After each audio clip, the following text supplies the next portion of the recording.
Um, I'm going to give a couple of disclaimers. I don't know, is this awkward? I feel like Pastor Shane. Okay, so, um, disclaimer number one, I do not claim to be Pastor Shane or any kind of speaker whatsoever. Not that you have to earn a seat up here, but I definitely do not think that I'm here to tell you I am a speaker, in any sort of way. And I do not claim to be unnervous in any way, shape, or form. So if you hear my voice shake or if you hear me swallow in the mics, don't laugh because it'll make me feel bad. Okay, so as you can see, our setup is kind of chill today because the idea came to me because I had a teacher in 8th grade. Her name was Mrs. B. And every day she had a worship, and she called it the living room. And she just sat us down on a couch, and she gave me some of the most amazing advice, spiritual advice that I had ever heard. And so I'm inviting you to the living room where you can relax. And in the living room, we like to talk. So if there's ever a point where I ask you something, feel free to say it or answer anything, even if it's wrong. It won't be wrong. They're pretty much all opinions. But yeah, so I'm going to refresh a little bit what the theme of this year. Can anybody tell me what the theme of this year is? Thank you to the people on the right. Those people work in CFE.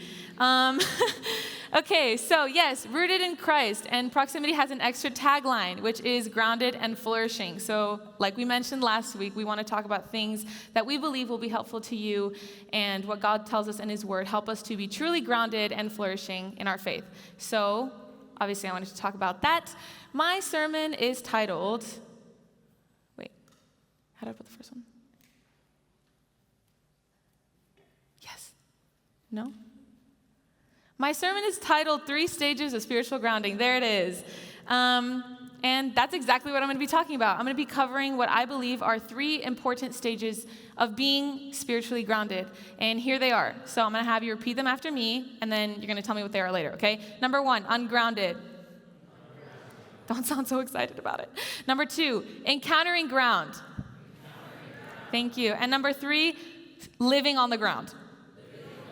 Amazing, thank you. So we're talking about, once again, spiritual grounding. Now, spiritual grounding isn't a sort of mysterious therapy technique, or it's not even like structured in a disciplinary action sort of way. We're talking about being spiritually in our faith grounded, which means that we have access to a strong and extremely secure foundation in our faith, and that foundation can transform us into new versions of ourselves if, again, we're grounded in the right sources. So today I'm hoping to answer the question of what does it mean to be spiritually grounded? Okay, in an effort to break more ice and share a little bit of my life with you guys, I decided that I picked 3 facts about me, and these facts will eventually help us in the sermon to explain things a little bit better. So I have a family, number 1. This is my family. That's fact number 1. I'm told there we go. That's my family. That's my mom. That's my sister. That's my dad. Some extra people over here. This is my dog, City. She looks cute. Does she look cute? She's actually a diva.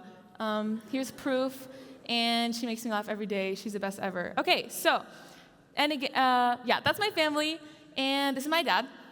His name is Gerardo, and he is a pastor. This is why I bring him up on an extra slide. I didn't tell him that this was a picture that we picked. This is him. Now, him being a pastor, this eventually makes me a pastor's kid, not by choice. Who here's a pastor's kid? Woo! Best life ever. Okay. Yes, so that makes me a pastor's kid. Love it. Has its peaks and valleys. It's a whole different conversation of what it's like to be a pastor's kid, but my dad is my favorite pastor, and I'm really lucky to say that. So, again, that's a fact that we'll talk about later on. That'll help me. Fact number 2, I have hobbies. These are 2 of mine. Here we have our Lady Cardinals over here. We won our first game yesterday. That was really fun. Yeah, I really like to play volleyball. It's more of a new development for me, but I really, really like to play volleyball. Again, this will help us later, and I really, really like music. This is one of the happiest places on the planet. This is the Guitar Center in Mishawaka. I highly recommend you go. And yeah, so that's fact number 2. Fact number 3, I'm afraid of change. That's exactly how I feel when something changes in my life, and it's not just like moving. Like moving is hard, being a pastor's kid and everything, but like if I'm in the dorm and my parents change something about the house, I freak out. Where is this pillow that was on the couch? Why do we have a different pillow? I freak out. Even if they like renovate a random building that I've never been in let's say downtown Berrien, I'm like hurt inside because they didn't talk to me about it. They didn't run it by me. It's to change the outside of this building. I'm really upset. Okay, so yes, I have a really hard time with change. I'm not happy, but I'm free to admit it. It's hard for me. So those are my 3 facts, and remember those because they're going to come back later. So now we're going to get into the content of our worship thought today, which the question was, what does it mean to be spiritually grounded? Or you can say, how can we be spiritually grounded as a lifestyle and not as a concept, if that makes sense? And they're both great questions, and what better place to find the answer than in the Bible? And as you probably know, there are many characters that can be teachers for today about, a character having their life flipped upside down or them being in a completely different state of mind and God transforms them into something new. But with the help of my dad, we landed on Jacob. So we thought he would be a pretty good fit. So I'm going to invite you to turn your Bibles, if you brought yours, which I'd be really excited. This is my dad's Bible. This is a minister's Bible. That doesn't matter. So Genesis 25, if you want to open up to it. How many of you guys know the story of Jacob, by the way? Okay, some. Good. We're going to cover it. It's okay if you don't know it. We're going to cover it. And in the clearest form that I can possible, we're going to mark off 3 different stages of spiritual grounding in his journey. So here we are. Who remembers the name of the first stage? What was it? Nice. As Dr. Hess would say, 1,000 points for you. So stage 1, ungrounded. And ChatGPT helped me label these stages as movie titles. So stage number 1 is going to be ungrounded, the runaway. Yeah, that's the best I got. I don't know if you can see that slide. Can we get the slide up? Yes, part 1. So the story of Jacob begins in a pretty ungrounded way. And what do you mean by that? Well, I'm going to say his character. His character was pretty much the most ungrounded part of him. Let's turn to the story of Jacob and Esau, which is going to be in Genesis 25. I'm going to read it. You can follow along up there, or in your Bibles, you can highlight it. That's good too. So here we go. 25, 29. Now Jacob cooked a stew, and Esau came in from the field, and he was weary. And Esau said to Jacob, "Please feed me with that same red stew, for I am weary." That's why his name was called Edom, which means he sold his right for a red stew. But Jacob said, "Sell me your birthright as of this day." And Esau said, "Look, I'm about to die. What even is this birthright to me?" Then Jacob said, "Swear to me this day."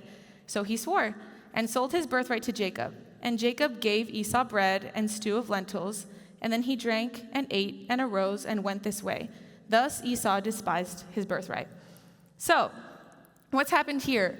Lots of manipulation, I would say. In very jealous younger sibling fashion, Jacob skillfully snatches the firstborn blessing, basically in a way that makes Esau hate his blessing as he leaves. And after eating, he's satisfied and he forgets about it.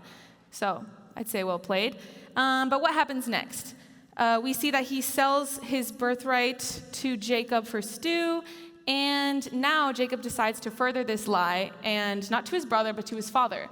And he does this in a sneaky way. I talked about my family, my father would not be happy if this happened, but Jacob decides to get his mother to help him, and his mother find a plan in order to lie to his blind father about him being his brother, so he would gain this blessing. We're going to skip to Genesis 27, if we can get it up there. Actually, that's me. I'm going to do that.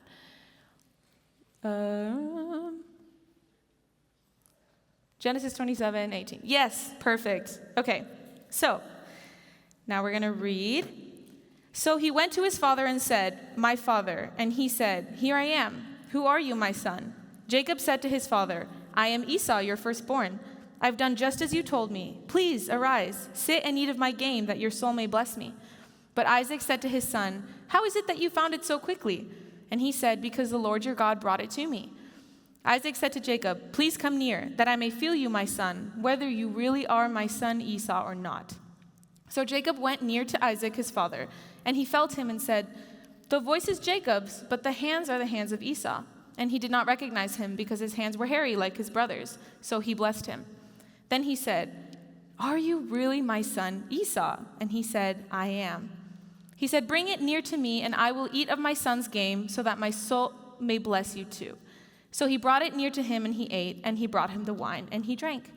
Then his father Isaac said to him, "Come near now and kiss me, my son." And he came and kissed him, and he smelled the smell of his clothing, and he blessed him.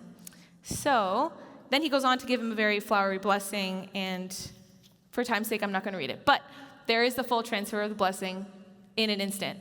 So what do we know about Jacob? Jacob is a sneaky guy. In this short span of time, he managed to steal his brother's birthright. He manipulates his brother. He lies to his father. He gets his mom in on this master plan. Everything is happening, and he's forming an entire web of deception around his name. And if you know anything about being involved in anything like that, it doesn't last very long. So, as you can expect, consequences come pretty much right away. Esau finds out, and he's essentially preparing for murder.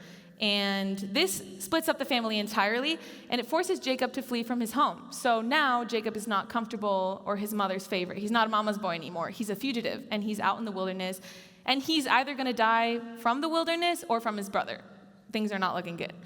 And so you might be thinking, Fio, this is just not that relatable. Like, I've never had to do that. I would never sell my birthright for stew made of lentils. Like, this is not something that would happen in my lifetime.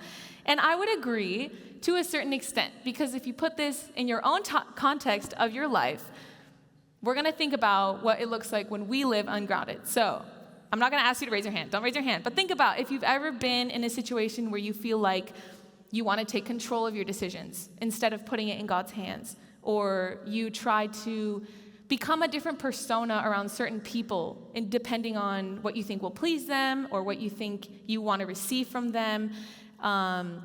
Think about if you've ever taken a shortcut or done things that you know are in that gray area of right or wrong, but you do it because it's just not that important. Or if you straight up just run away from your problem. I'm the first to raise my hand in all of those, so don't feel bad if you feel something inside. But yeah, we're not in the middle of said wilderness in the Bible, and we don't have a sibling out to murder us, but we do deal with these consequences of our actions. We deal with anxiety, you have insecurity of your self-image, you're juggling facades. These things are not necessarily like old-time biblical. These are things that happen to us. And like Jacob, if we've ever experienced this, you don't feel like you're in a good place. Whether you feel like you're handling it well or not, I can't say that this is a very grounded place to be. And Jacob is not either. But we still have a lot of story left. So, part 2. We get to part 2 of his story. Who remembers what it's called? Yes, 1,000 points. Encountering the ground. And for this, we're going to turn to Genesis 28, verse 10 to 22. So, I'm going to try and put that up. I don't know how well I'm going to do. Yes, perfect. All right, let's go.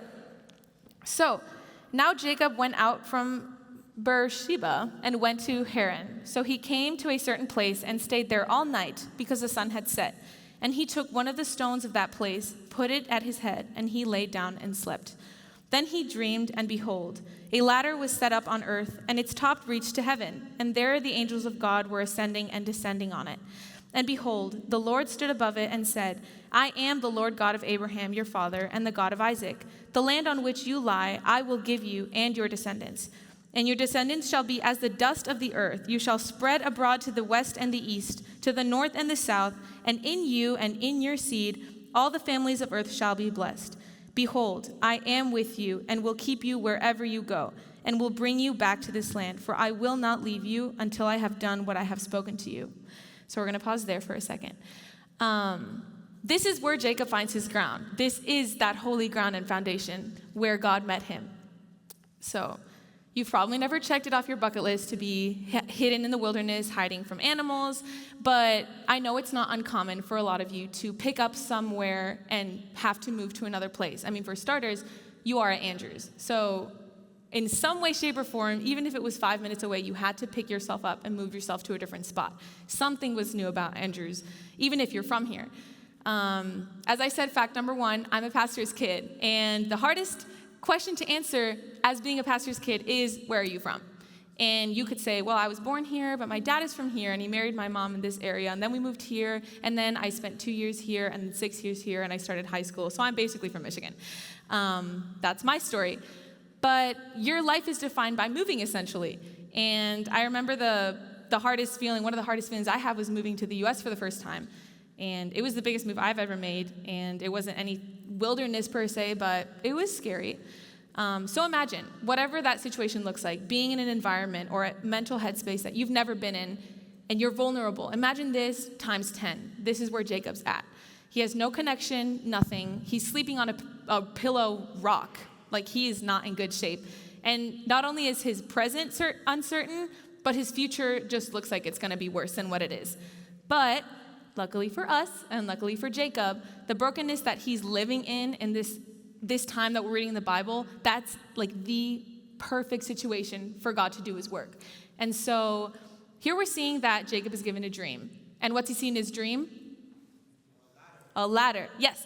And in that ladder, there are angels walking up and down, and God is not just standing there, he's speaking directly to Jacob. And that ladder, to get into a little bit of that context, that ladder was supposed to signify the connection from God to earth, from heaven to earth. And it shows the active involvement that God had and still has on the affairs of this earth. And not only did it show that, but it just told Jacob that you have access to God. And he was completely unworthy of it. He was the most undeserving person, according to his actions. But yet, God gives him this dream saying, you still have access to a God that will sustain you through your entire life. And it's huge because, like I said, this is the ground. This is the moment where Jacob found the ground that he was supposed to live on. He got a promise of land. He got a promise for his descendants. He got a promise for the nations around him. And most importantly, he got the words, I am with you and I will watch over you wherever you go. I will not leave you until I have done what is promised. Now, if we backtrack, we can see in the Bible, Jacob has done absolutely nothing to seek forgiveness for his sins about this. He has done nothing to try and change his actions or change what he's done. So we know now for certainty, Jacob has done nothing to receive this. And yet God is establishing a foundation of his own faithfulness, saying that I see this tiny, sinful, small, cold version of you, and I know how broken you are and how exactly you feel in everything you've done, but this commitment is based off of my faithfulness, and it's not based off your performance. This shows Jacob a promise of grace that he didn't even try and look for yet. And so this was his new foundation. The ground around him literally became holy for him. And so what he did was he took a stone pillow, he took the one he slept on, he poured oil on it to consecrate it, and then he named it Bethel, which means house of God. And so this is a pillar where he makes his commitment when God met him in a broken place, and he gave him a ground to stand on, and that was his commitment to live on that ground. Now comes part 3. Who remembers part 3? You're reading the slide, cheaters. Okay, so we're going to skip ahead a little bit. We're going to go about 20 years after Bethel. And now we're seeing a complete shift in Jacob's life. So before Jacob was living on the clothes on his back, now he has a wife. He has many kids. He has many blessings. He is very comfortable in his money, as the rich would say. And he's living what you would consider a good life. But he hasn't necessarily resolved everything in his past. So the time has come when officially Jacob has to go home and face his past, which means he has to face his brother. Now, we think that after he met God in Bethel, or God met him at Bethel, and he had this experience, that Jacob would be so confident in the Holy Spirit that he would just grab God's hand and say, okay, let's go see Esau, and that would be the end. But once again, the old Jacob that we knew decides to go in strategizing, and he doesn't go in trusting anymore. This is the Jacob that we know from, 10 minutes ago. So if you want to follow the storyline, the entire story, it's in Genesis 32. I don't have it up right now, but you're welcome to follow along. So the things he does to get ready to see Esau. First, he sends a messenger just to go ahead and let Esau know, your brother's coming, just beware. And he comes back, Jacob asks how it went, and the messenger basically said, yes, he's coming to meet you, and he's also bringing 400 men. And Jacob thinks this is war, and Bible says he's filled with great fear and distress. So he keeps planning. He splits his group into two. So he splits his wife and kids into two sections. So if they're attacked, one can survive and continue. And then he prepares the biggest bribe of his life for Esau. He puts sheep, cattle, premium bulls, male and female servants, just not everything he has, but most things he has into a form of a present in hopes to settle him down. Or in the Bible it said, I will pacify him with these gifts. So in all of these preparations, right in the middle, he sends up a prayer to God and says, remember what you've told me, please help me. But he's still planning his outcome. He's taking back that control over his life. So once again, we get to the night where something big's about to happen. He sends his wife and his kids off to make their journey, and he's left again in the wilderness. And once again, God sees the situation. He's like, okay, we've been here, but I can do this. So instead of a dream like last time, who knows this story? Story, yeah, some? Okay, you see where I'm going. But instead of a dream in the middle of the night, Jacob is met with a man. And this man begins to wrestle with Jacob. And this wrestling starts, and it does not stop until morning comes. It's night to daybreak. And as the sun is rising, this man is realizing that Jacob is not giving up. So he touches Jacob's hip. He wrenches it out, so his hip just pops out of his socket. And even then, Jacob still just keeps going. And the man says, let me go. It's daybreak. It's time to pack this up. And Jacob says, I will not let you go until you bless me. And as we said, this struggle lasts until the morning. So yes, it was physical. He had a limp and an injury for the rest of his life. But we're talking about the spiritual wrestling that Jacob is having with not only God, his past, his identity, his will for the future, and just with the things that he's been afraid of his whole life. And his struggle, like most of ours, didn't happen in an instant. It was a process. It literally lasted all night. But the beautiful thing about it is that by the end, or even during the struggle, you can already start to see the change in his thought process. Jacob is not saying, I will not let you go until I win. Jacob is saying, I will not let you go until you bless me. So now he's not seeking to win. He's seeking God's blessing, and he's not seeking to pull any of his own strength anymore. And so this wrestling match is another turning point in his life. And this later on leads to him receiving a new name, which is a complete transformation from inside to name on his birth certificate, everything. So if you want proof, look at the rest of the story. But eventually, Jacob decides to at last come face to face with his brother, and he portrays himself to his brother as completely the opposite of what he was before. He bows 7 times. He calls himself a servant to his brother. He offers his gifts. He put himself at the lowest point. And he's past his soup days. Now he's a man who says, please accept what I've brought you. God has been gracious to me, and now I have everything I need. And so now we see that Jacob is transformed, and he's living on this ground that God gave him. And now everyone around him that day witnessed the transformation of his character. So that was a lot of reading. It was good, but it was a lot of reading. So it's time to put this into the context of your life. You're sitting here, you're a college student. It's different, but it's time to apply it to your life. So I think there are 3 things that we can learn from this, and I'm going to give it to you in bullet points so it's easy to remember. Let's go here. Bullet point number 1. The first stage was recognizing that we live ungrounded. This is something that you have to recognize. And we're wrestlers too. We wrestle with everything from our timing versus God's timing, our will versus God's will, what we want ourselves to be versus what God has called us to be. We wrestle with a lot of things. We struggle with parts of our lives that maybe certain ones are grounded on certain days of the week, and then the rest of the days we're just living on our own. We live in, anxiety, deception, decisions. But like I said in the beginning, this is the perfect way for God to work in your life. This is the perfect set of circumstances for him to change. So, stage number 2, you encounter the solid ground that we have access to.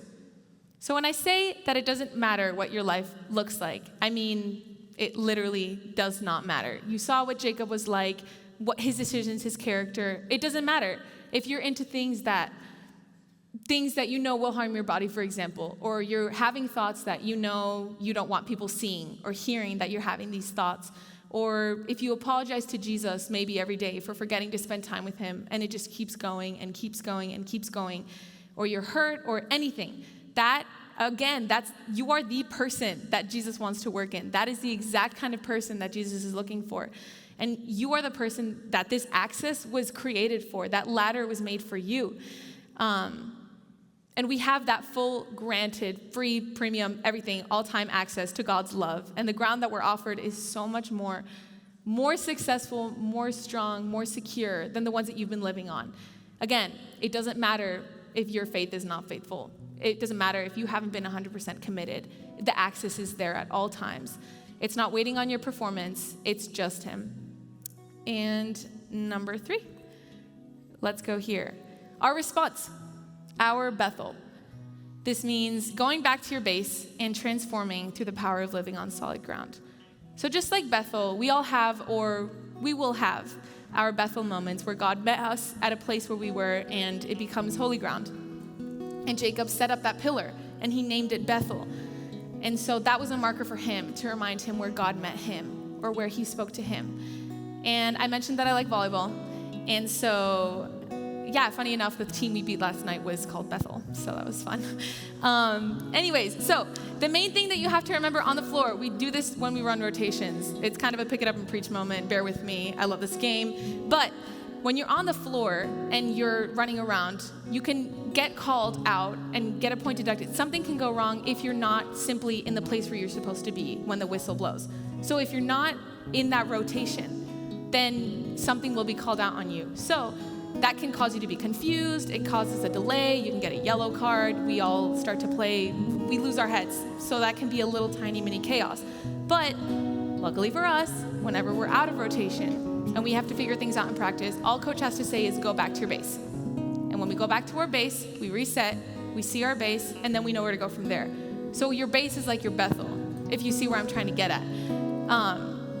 Once you know where your base is, that's your reference point. And you can remember, oh, this is my base. Coaches call me, this is my base. And just figure it out from there. You see where you're supposed to be and you see the things in a less chaotic way once you know you're back on your ground. And so my Bethel is found in Jeremiah 29:11. I've shared this story a couple of times to some people, but I'll keep it short because it's crazy.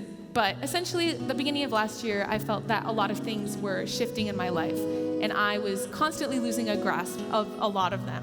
And I felt like I was confused, and I just didn't know the decisions I was supposed to make anymore. And it was starting to just crumble inside. And we go to school. The first day of biology, anatomy, Professor Navia talks about Jeremiah 29:11. For I know the plans I have for you, declares the Lord. And he's talking about good plans and God giving you a hopeful future. And so I thought, wow, that's nice. That's a nice Bible verse. And I go an hour later to chapel, and the president is talking about Jeremiah 29:11. God has good plans for you. He knows your future, plans to give you hope. And I thought, that's nice. I was feeling inside that there's a very cliche Christian feeling of I'm hearing those words, I know they're true, but I don't know that they're true. I just know them. And so I mentioned this to one of my friends, and I said, well, it's just a coincidence. And he was like, I would hold off on saying it's coincidence. And I was like, no, this stuff doesn't happen in my life. This big stuff doesn't happen to me. The next day, Friday, I get to proximity.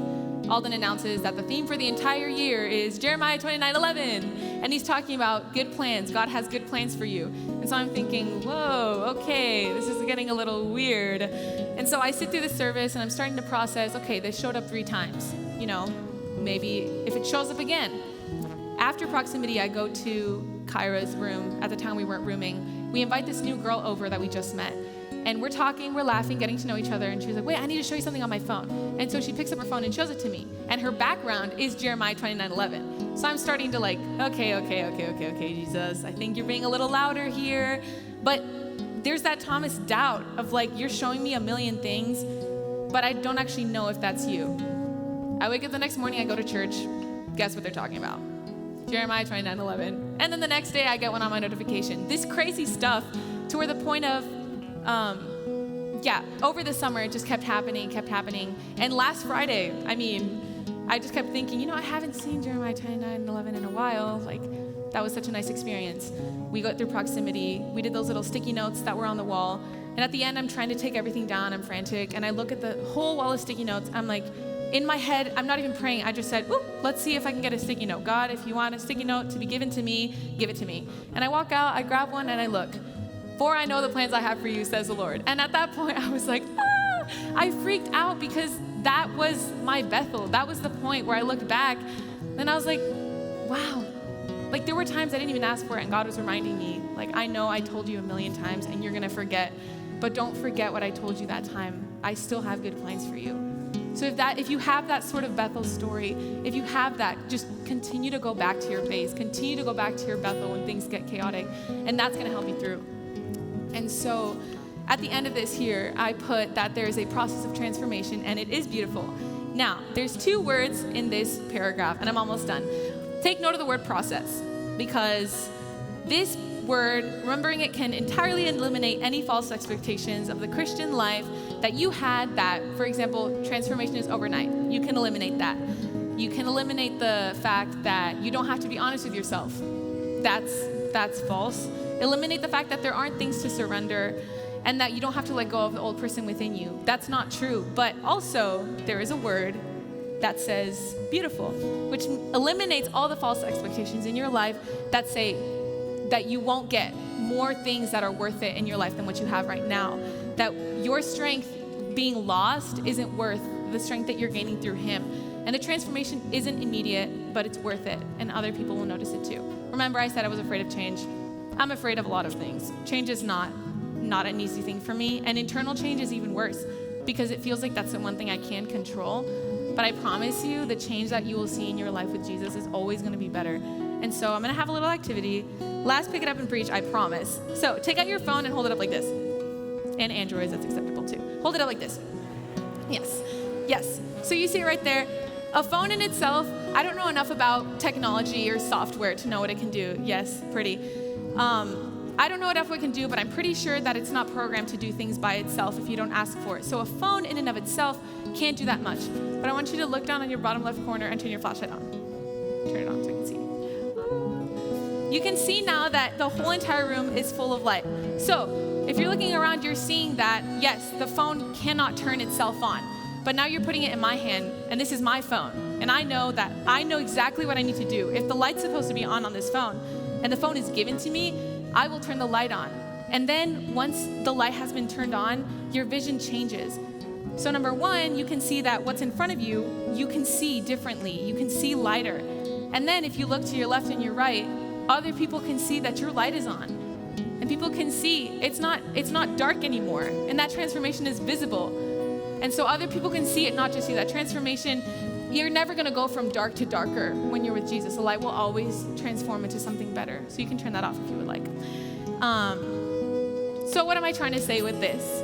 The main point is the God who met Jacob in the wilderness and wrestled with him by the river and changed his name and his nature, He is purely the exact same. And He's offering you a chance to transform the areas of your life that you're maybe not proud of, or you're simply just hurting in. And so what I'm going to do, and it's going to be an invitation. You don't have to do it. But they're going to sing a song. It's called Tend by Bethel Music.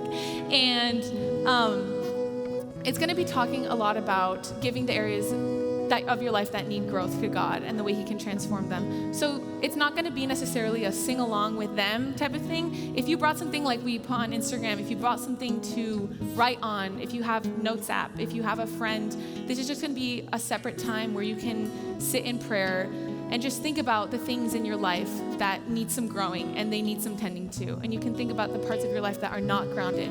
And this is your chance to pray about it or talk to your neighbor about it. Like, this song is your time. And this is your chill time where you can just meet with God and talk to Him about it and maybe let something of this service sink in. So I invite you to do that. And think about your Bethel. Talk about your Bethel. Anything you want. Connect with God. This is your moment in time. So I'm going to give that to you, and I'm going to ask the singers to come up.